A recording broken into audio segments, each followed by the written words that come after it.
Hey, what's up? This is Khushbu with another question of trigonometry. This is question number 5, exercise 8.4, page number 193 of NCERT. It says, prove the following identities where the angles involved are acute angles for which the expressions are defined. तो हमें identities को prove करना है.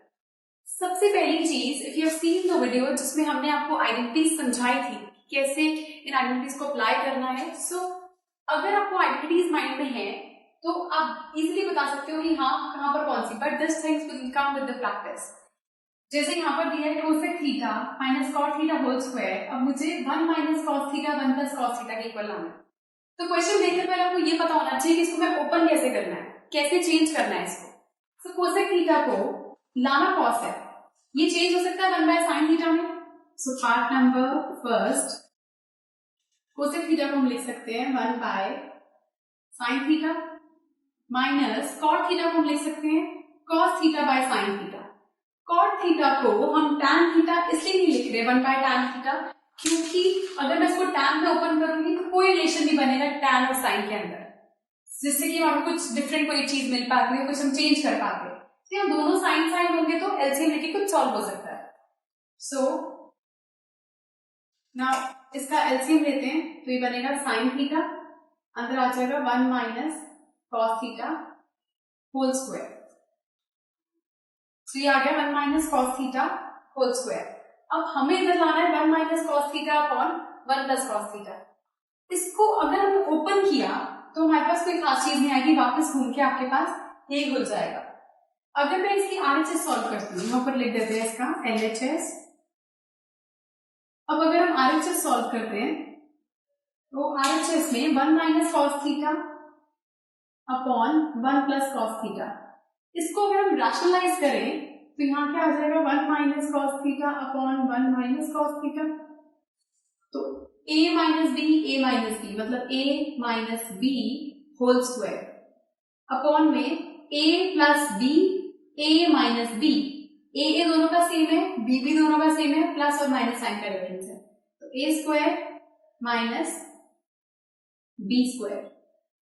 तो ये बन जाएगा 1 minus cos theta का whole square upon 1 minus cos square theta. 1 minus cos square theta identity होती है sine square theta plus cos square theta equal to 1. 1 minus cos square theta मतलब कॉस स्क्वायर थीटा को हम इधर ले जाएंगे तो आ जाएगा sine square theta is equal to 1 minus cos square theta. तो यहाँ पे हम लिख सकते हैं इसको 1 minus cos theta whole square upon sine square theta.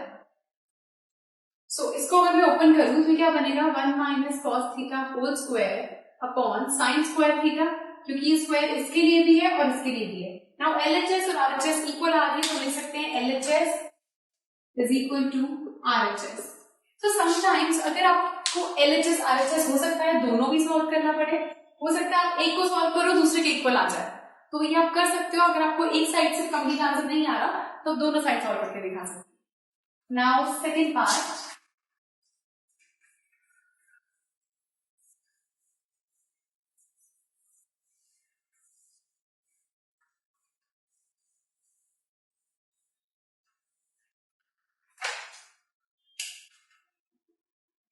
cos a upon 1 plus sine A 1 plus sine A by cos a. सबसे पहले हम लेते हैं इसका एलसीएम. जब भी चीजें अपॉन में आती है जनरली या तो एलसीएम लेने का ऑप्शन बचता है, या जैसे यहाँ आया था ये प्लस में ये माइनस में, तो वहां पर हम रैशनलाइज जनरली यही होता है, बट बाकी depends from question to question ये चीज चेंज हो सकती है. So cos a 1 plus sine A ये हमने लिया इसका एलसीएम में. अब इस एक्सप्रेशन को हम डिनोमिनेटर से डिवाइड करेंगे तो ये चीज और ये चीज कैंसिल हो जाएगी, बचा cos a. ये cos a इस cos a से मल्टीप्लाई होगा तो आएगा cos square a plus same ways ये चीज जब इससे डिवाइड करोगे तो आपके पास ये और ये तो कैंसिल हो जाएगा, ये नहीं बचेगा, बचेगा 1 प्लस साइन a. ये 1 प्लस साइन a इस 1 प्लस साइन a से मल्टीप्लाई होगा तो आएगा 1 प्लस साइन a का whole square.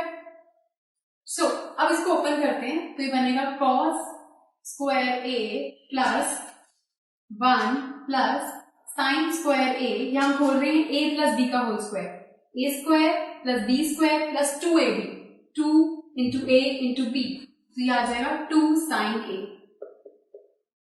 Upon cos a 1 plus sin a। सो अब यहां से आप देखो cos square a plus sin square a होता है 1।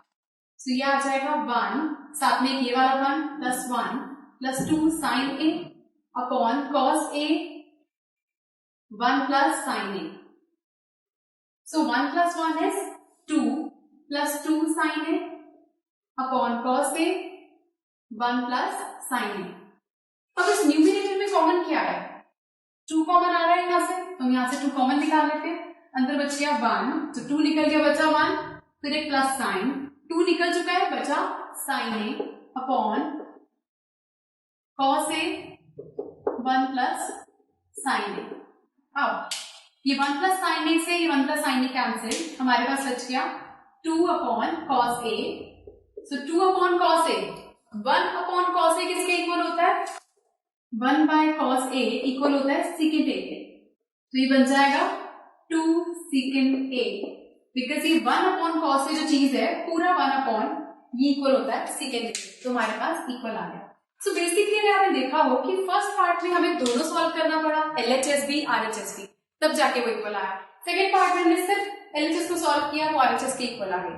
सो पेपर में भी, एग्जाम में भी ऐसा हो सकता है कि आपका एक साइड से आंसर ना आ रहा हो, तो दोनों को सॉल्व करके उनको इक्वल कर सकते हैं। So this was fifth question of exercise 8.4। If you have any doubt please do write to us. जो नीचे स्पेस गिवन है उसमें कमेंट कीजिए and do subscribe us. Good bye.